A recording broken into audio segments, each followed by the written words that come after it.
क्या मौलाए कायनात हैदर कर्रार उनके सामने कोई मुकाबिल में आ सका। यहाँ तक कि खैबर के जंग के मौके पर फरमाया गया हज़रत अली के सामने जब मरहब ऐसा पहलवान आया था जो 1000 आदमियों से तनहा लड़ता था, वो हज़रत अली के सामने आया था। वो भी लोहे की टोपी, उसकी सबसे मशहूर टोपी थी लोहे की, पहन के रहता लोहे का ज़िरा, और हज़रत अली उसके मुकाबिल में आए।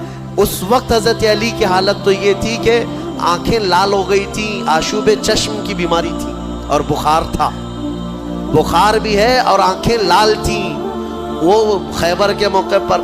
तब हज़रत अली ने मरहब के साथ जो मुकाबला किया, वो जुल्फ़िकार हैदरी जो तलवार है आपकी उठाकर जो मरहब के सर पर मारा था, तो वो लोहे की टोपी तक 2 टुकड़ों में तब्दील हो चुकी थी। वो वार क्या था।